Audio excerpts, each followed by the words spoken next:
everybody, and welcome back to Review Team 3, or RT3. I am C.C Trainor-Ling, and here we are back again to do another LPS episode. With me are my colleagues. First we have... Feem! Yay! What's up, guys? And we also have... Downloads bacon, son! Well, now that the introductions are out of the way... Choose your episode.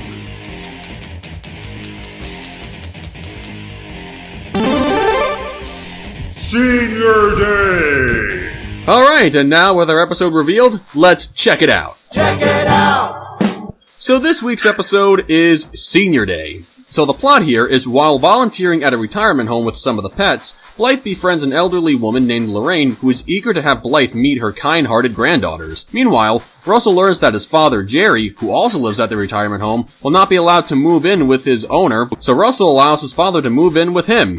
But it turns out to not be such a good idea. Well, my first positive in this episode is Blythe. We learned that she is a candy stripe volunteer at the local retirement home, and I think that's pretty great. First, she's a good student in school, she works at Littlest Pet Shop, and now we learn that she is a volunteer. Is there anything this girl can't do besides fashion? No. Is there? We may never know. But yeah, she is a good thing that she does. We're seeing more stuff that she can do.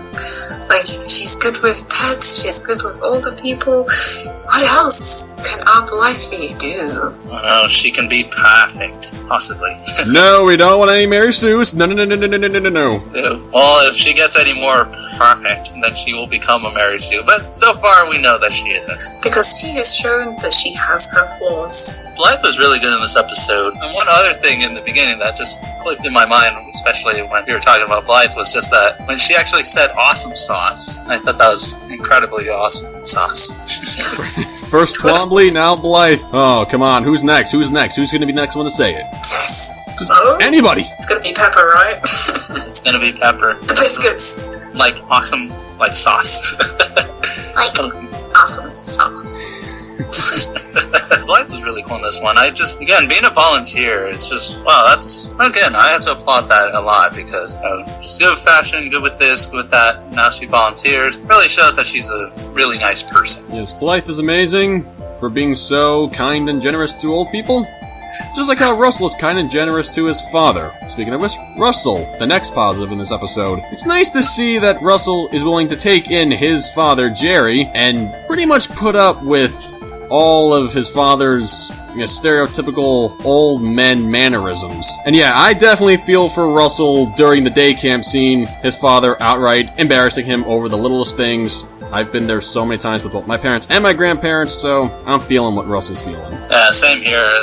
His relationship with his dad, Jerry, is like the same with me and my dad. So, kind of know this exactly. So, really feel for Russell in this episode because, just being with his dad just can cause him those like migraines, I guess, because, you always have to deal with the stuff he's saying and just kind of, you have to face palm at times just to cope with it a little bit, Yep.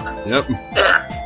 At least that's how it is for me. I don't know about you guys. I can't speak for both of you, but it's just a little bit tough for me and my dad, or any of my siblings with my dad. So it's kind of like that, except a little different. Except you're probably not losing your cool, snapping out, all crazily, saying uncle, and tapping out.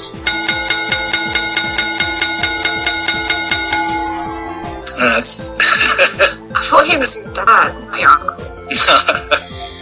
Oh, Vinny. Yeah, I can also relate to her, but it's kind of a little bit of both my parents, in a way, because parent logic. See, but yeah, Russell, especially, most of his expressions I thought were just great, especially when he, pulls I guess what would it be, the little things under his eyes. You can see his eyeballs.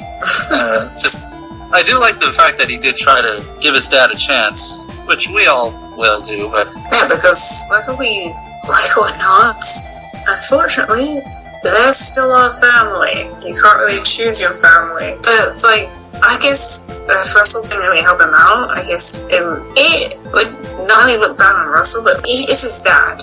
He knows how difficult he can be, but he doesn't want to see you go on the streets. The streets of downtown city, Oh yeah, the bit when he's I've always wanted to try being a hobo. I could play a harmonica. and eat canna beans. Speaking of being hobos, but yeah, Jerry, I say cotton in hedgehog form, but minus a few obvious points. Cute feety pants. If he would have been like that, I would have really interesting. I don't know why I made the comparisons. It's just like how he is, how Cotton is with Hank is slightly similar to how Jerry was with Russell. Just that overbearing parent thing where he's like, whatever he does is wrong. Yeah, or not good enough. Yeah, it's not good enough. But Russell, like Hank, he puts up with it because it's his dad. He cares about him.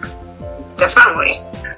Yeah, something else that was interesting, I don't know if anyone else caught this, when Jerry was watching TV, or watching in quotations, he was just sleeping there while the TV was on, and then Russell came in with popcorn and changed the channel, and he was like, I was watching that. Russell leaves and he goes back to sleep. Did anyone remember Sugar Mama from Proud Family? Oh, yeah.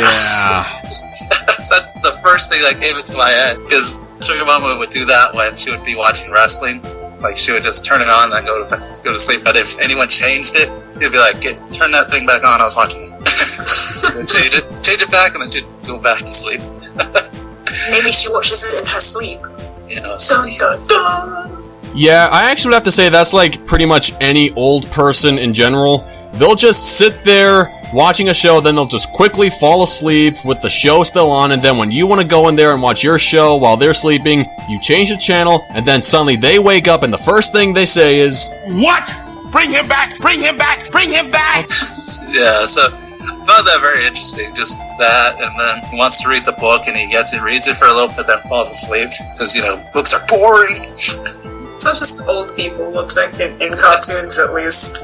There's that little put on the TV. I think, was it Lou Pickles from Rugrats also did that with the TV, where he would have the TV on and he'd fall asleep. But no one could change it, though, because they know. They always know. So what about Lorraine? I thought Lorraine was Dorbs. It's also nice to see the Biscuits family members, because so far we've seen Fisher and none of the others. So it's nice to see more family members for them, and we either speculate whether Lorraine is part of the Biscuits' mum's side or their dad's side. I had no idea. I was about to ask that. Not sure. I don't know if she shares any similarities in appearance to Fisher. but you definitely can see the hair resemblance in the granddaughters and Lorraine. Sort of, like going off to one side. Yeah, well, that's just a style, I guess. I don't know if that's really hereditary. Well, I guess it's just the female style. We all know that Fisher would never do that. Fisher could rock it if he wanted to. Yeah, maybe in his past. I'm just imagining Fisher with that hairstyle. The reason why he doesn't put it to the side is because it probably reminds him of Mrs. Twombly. Oh yeah, the competition. Son. Yeah, this totally has the emo bangs going on as well. Not quite as emo-ish as the Biscuits, but still, covers one sort of part of her own. Well, Lorraine was really nice. Something that I didn't get was that she had that picture of the Biscuit twins when they were younger, and her, but it was so blurry. It was so out of focus, and it just, oh man, I put online that I really wanted to see that picture, but, in focus. Yeah, it would be nice to see the picture focused. I mean, maybe one day. Who knows? Yes. One can only dream and hope to see those Biscuits as children. Speaking of which, there are our next positive, the Biscuits. Seeing a very, very kind side of them that we rarely ever see, and it's honestly quite surprising in the good way. I like seeing the Biscuits act like this. Just shows us, again, that side of them that we hardly ever see, and that they do have some goodness in them after all. Yeah, that they're not 100% pure evil. Yeah. But, I don't know, something about that, especially because as soon as I heard the synopsis for the episode, I already knew the granddaughters were the Biscuit twins, but I just still couldn't believe it, especially due to the fact that the Biscuit twins, you see them always on their phone, or texting each other, all these other things. So for them to want to be, hanging out with their grandma or being really nice, it seems so weird to me. Since, they're going to the retirement home, and they're, it's probably the Wi-Fi doesn't work, or they gotta talk to her, and it's most kids now, or at least from what I've seen, is when they go to their grandparents, it's usually with dread, because it's always gonna be boring. but not the Biscuit Twins. And I found that very, very interesting that they have this really strong bond, almost similar to when with them and Roger at one point with their grandma or their grand-grand. Yeah, because it seems that the Biscuits, they don't really have much of a strong bond with Fisher. It seems that because he always seems he's a busy businessman and they're always at school and stuff like that, but they don't really have much of a strong bond, so maybe the Biscuits have a better bond with their grandmother because, well, I'm assuming they see her on a regular basis, so they look up to her and well, they play board games with her, which I don't think Fisher has time to do that, which is why they were so happy to play board games with Roger. Maybe they hinted that a little bit in that episode. It's just, again, just really incredible, like, that we learn this about them. It's like this, I think it's a trope called, like, evil has standards. Yeah, so it's really nice that we learn this. And again, I'm really hoping that in this season, we get to learn more about the Biscuit Twins, because I knew ever since the first episode that they're not that bad. You know, we just got to know them a little better. But I also think it's nice because also it's another thing. It's always a trope in like most cartoons where they hate spending time with their grandparents, and I could always never relate to that because I like spending time with my grandparents. So it's nice to see the Biscuits enjoying time with their grandparents, because not every kid hates spending time with their grandparents. Some enjoy it. I still thought it was really nice that since they heard about Bee or Blythe being very nice to Lorraine or their grandma, that they got her a gift, you know, this cute cat sweater, and just really shows how much like they care about their grandgrand, because like, you know, they heard that Blythe or Bee was being very nice to her, and they decided to get her a gift. I don't know, something about this episode is just, it left this big impression for the Biscuit Twins on me, because I don't know, I just learned to like really like them a lot more, so to the point where I moved them from number 3 to number 1 for my favorite character of this series, because it's like, what's this? Negatives. Yep, I'm guilty of having a negative in this episode. Actually, 2 of them. Me too. And you guys should be really ashamed of yourselves. And who are you? I'm the dude.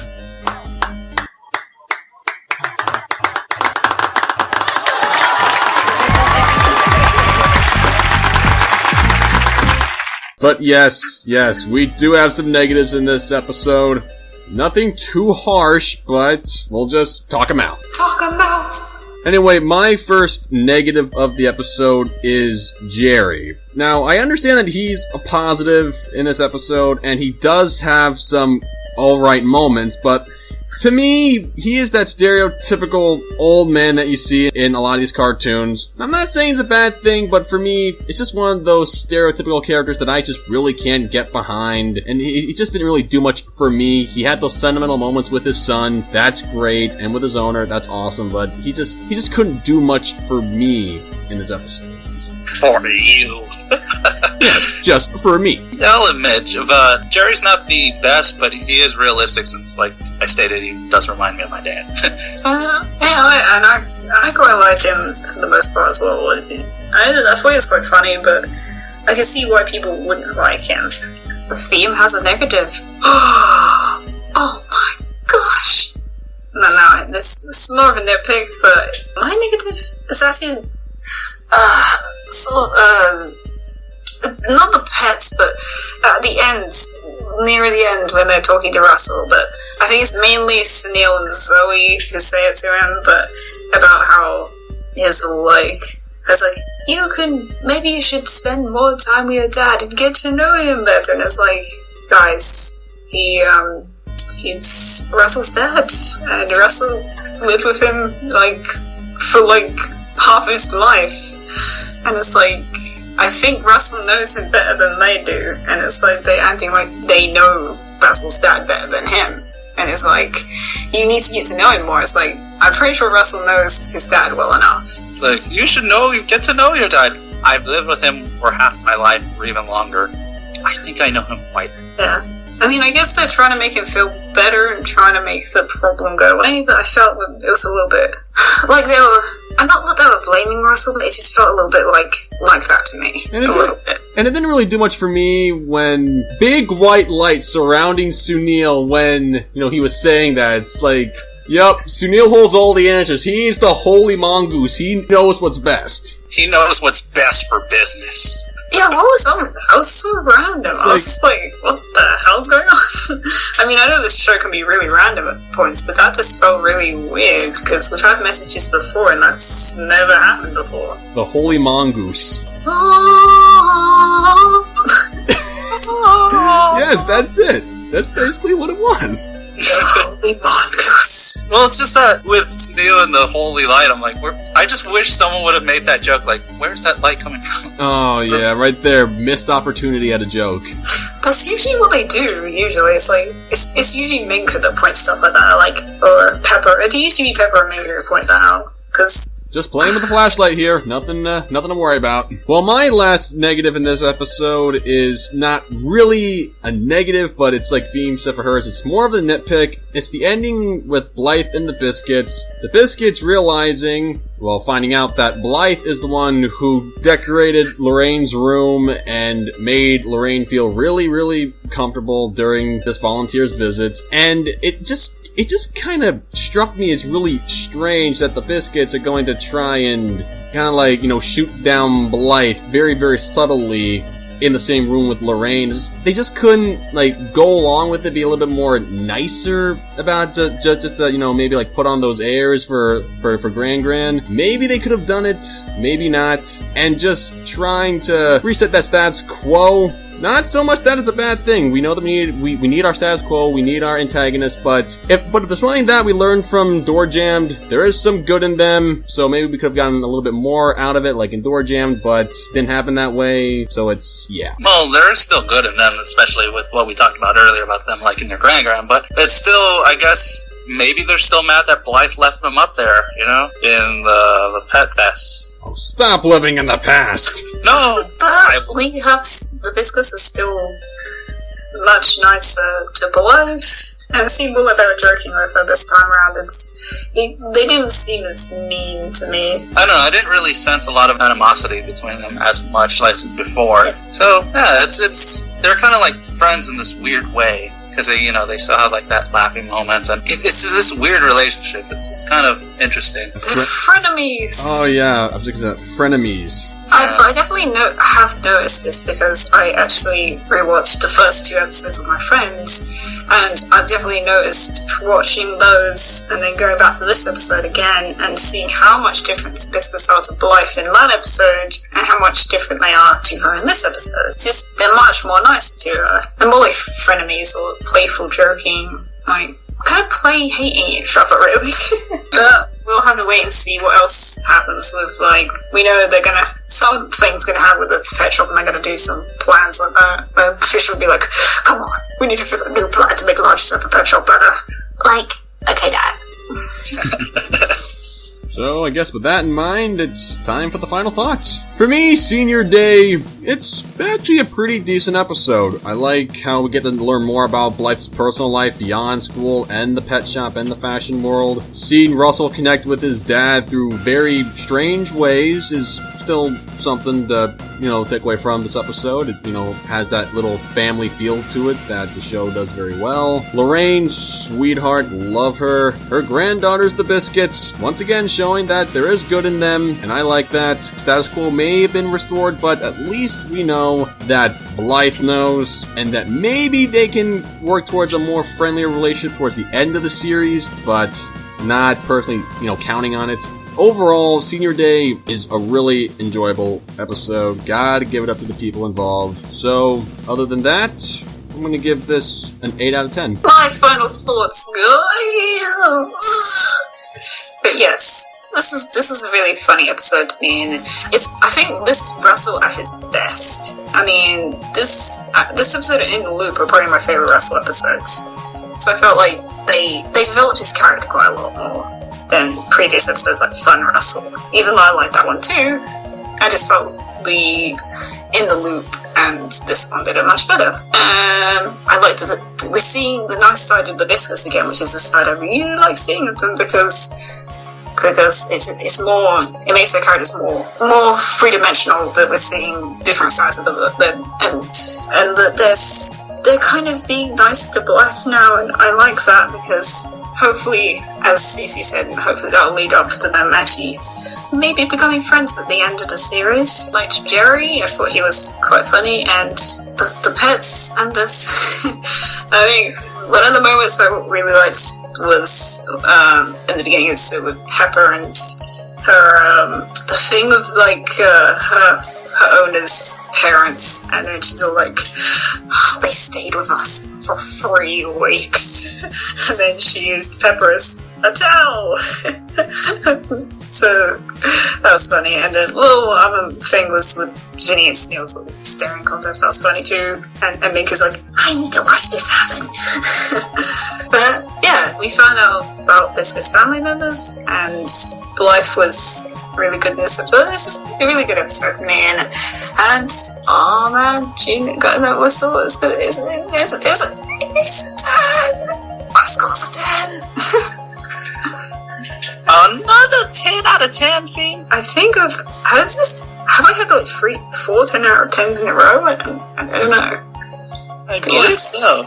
This is really hitting it out of the park for me at the moment.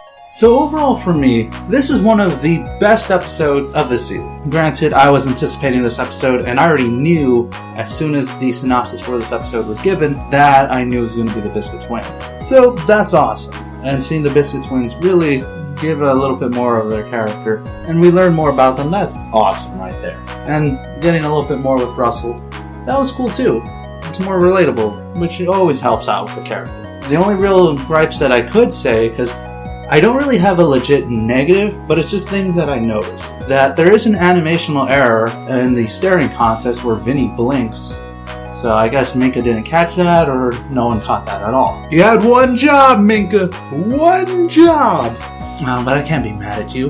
Look how adorable you are. Also, something else that I've noticed with these past couple of episodes is they seem to do this thing where it's like a misunderstanding, where it turns out, oh, Jerry's owner could take Jerry, but not his pants? Not these type of pants?